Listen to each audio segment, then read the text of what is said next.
trying to get you all in a position where you give us some attention twice a week instead of once a week now. Is that all right?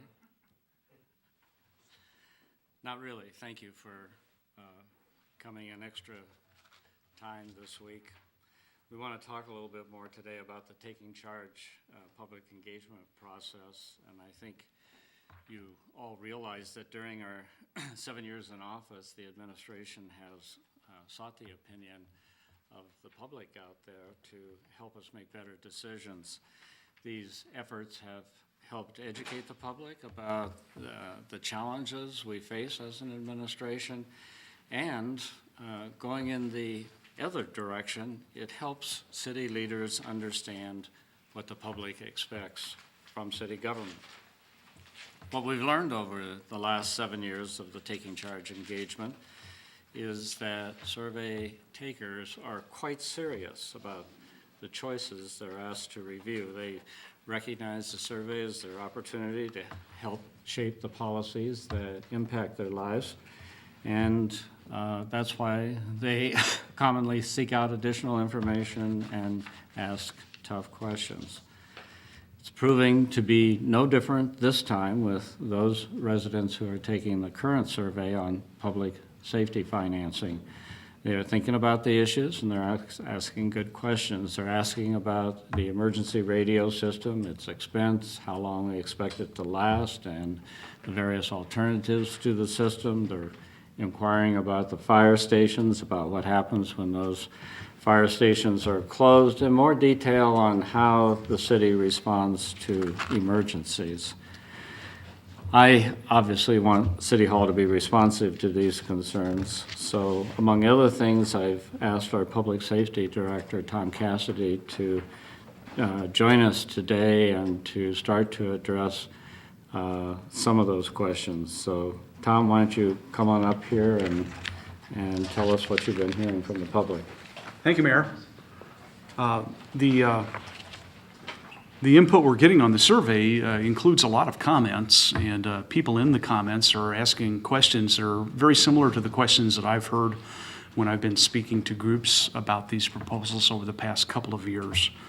So we've put together a nice frequently asked questions page that's on the Taking Charge survey site now that will answer some of the questions that are coming up repeatedly. But I'd like to go over just a few of those. I won't go over all of those questions, but just to give you a flavor for the kinds of questions and the responses. One of the questions that's come up repeatedly is why is the radio system so expensive? And replacing our public safety radio system will be an expense to the city of probably a little over $20 million. That is a pretty hefty amount. But public safety radio systems like this have to be very carefully engineered for reliability and redundancy so that they work when the chips are down.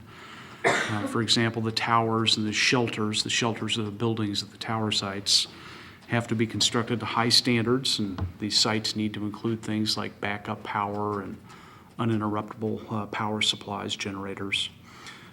So the system itself has a lot of engineering in it and is designed to be very robust. In addition, the radios themselves that our firefighters and police officers carry, and the radios that are mounted in our vehicles, have to be built to mil spec standards. They have to be able to withstand the heavy-duty use that public safety officers and officials are going to put on those radios. This radio system directly impacts the safety and well-being of everyone in Lincoln. They're also critical to the well-being of our public safety employees, and reliability, robustness, resilience are really necessary to assure that this system functions properly in the most critical of incidents.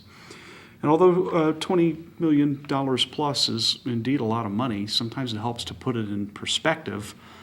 This radio system will probably cost us a little bit less than we spent when we replaced the Harris Overpass a couple of years ago. It'll be considerably less than a new elementary school. So sometimes when you put these expenditures in the context of what other things cost, it doesn't sound quite as daunting. Another question that's come up repeatedly, I can almost guarantee you that this will be asked anywhere I talk about the radio system replacement, is why can't public safety agencies just use cell phones for communications? People think that because, we're all connected with our cell phones these days. But if you've ever dropped a cell phone, you realize that the chance of that cell phone working when you pick it back up is not 100%. Cracked screens are a dime a dozen. And if you've ever got a cell phone really, really wet, you know that they don't hold up in moisture well at all. You can ruin a cell phone real quickly by exposing it to a downpour. And if you think about what firefighters do on the fire ground, or what a police officer directing traffic during a power outage and a downpour experiences, you realize that a cell phone just really isn't robust enough to stand up to that kind of emergency use. But it's really not the weaknesses of telephones themselves that are the biggest impediment. Rather, it's the system. The cellular telephone system just isn't engineered to the same level of reliability as a public safety radio system is. Cell service is often lost in events like hurricanes, tornadoes, or ice storms. That's a common occurrence. In emergency circumstances, even if the cell site isn't taken offline completely, what happens is the capacity of cellular telephone sites is quickly exceeded as thousands of people try to communicate on their cell phone at the same time.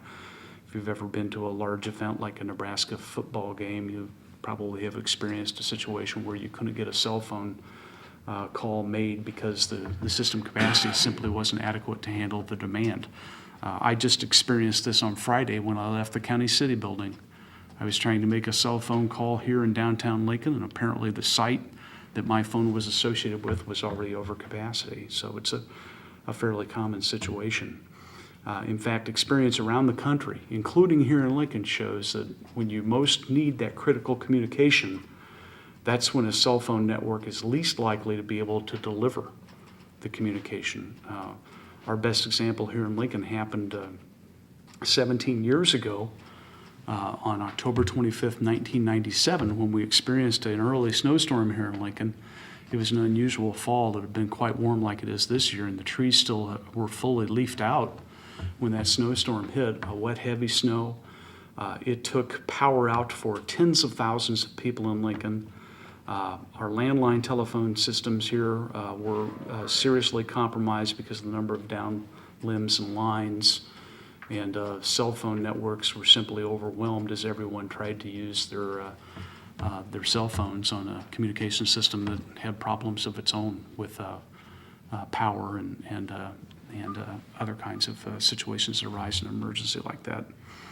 In fact, I was down in the Emergency Communications Center the morning following that snowstorm on October 25th, handing out City of Lincoln portable radios to Nebraska National Guard soldiers who were being paired up with police officers to go out and try to find and evacuate citizens that were living at home but had serious medical conditions and couldn't stay there without power and without heat. So we really had the only functioning communication system during that emergency. And that's why cell phones just can't take the place of a public safety radio system. And of course, virtually all public safety agencies in the United States are using a public safety radio system of one kind or another. And the third question that I've been asked a lot is what's going to happen to the 2 fire stations that would be closed under the Fire Station Optimization Plan. And those 2 stations are station number 10 at 1440 Adams Street, station number 12 at 84th and South. And what would happen is that these facilities would be declared as surplus and sold and returned to the tax rolls if that's what the city council and the mayor would like to do. Alternatively, they could be put to some other public purpose. I suspect, though, that the greater likelihood is that they'd simply be declared surplus and sold. For the first 100 years of the history of Lincoln Fire and Rescue, we occasionally move fire stations to new locations to deal with the expanding city. And there are 5 of these former fire station buildings that still survive to this day. A couple of them built during the 1800s. And former fire stations that have been repurposed have included such things as a community center, a Greek house, a consignment shop, a restaurant, an arts center, an appliance store, and a recreation center.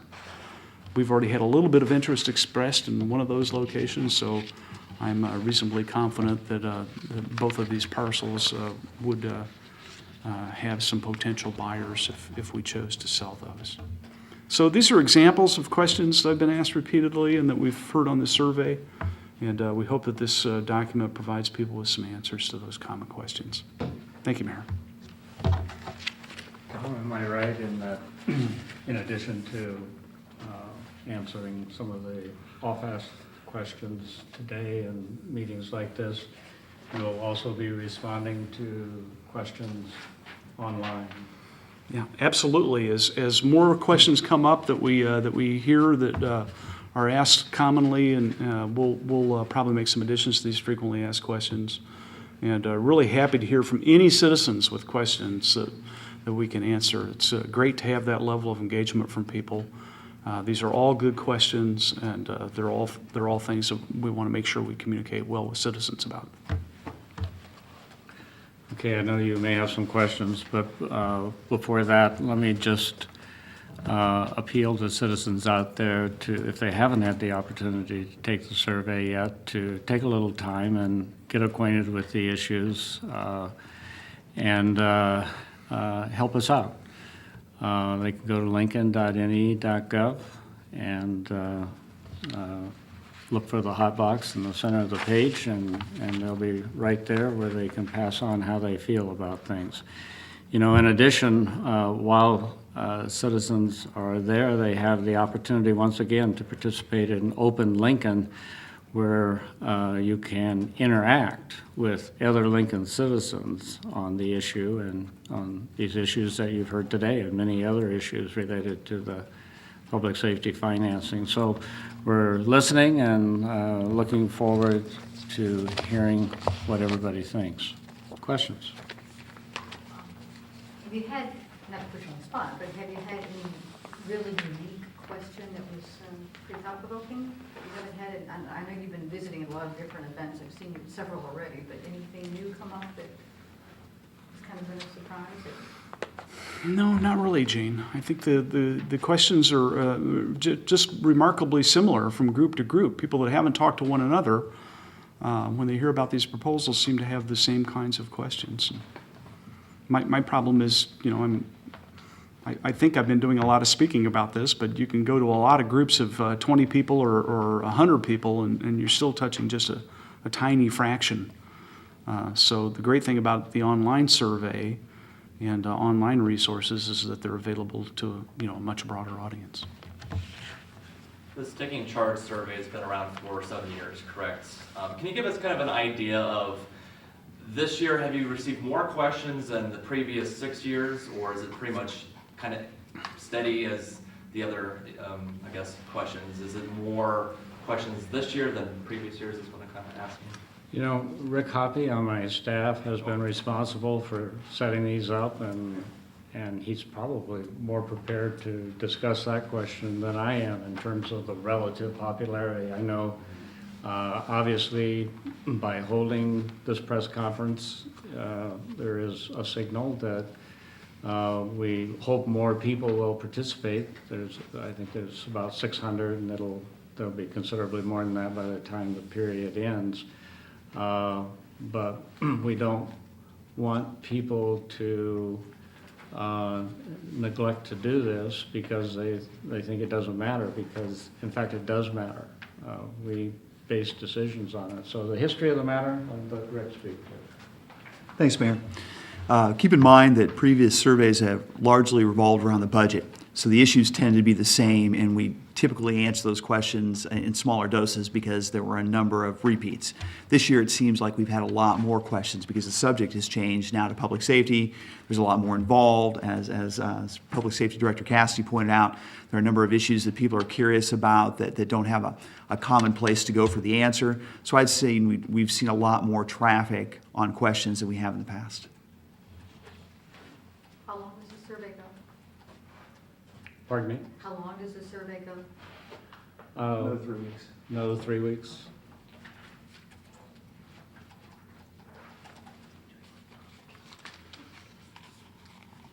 Okay, good to go? Thank you again very much for the overtime.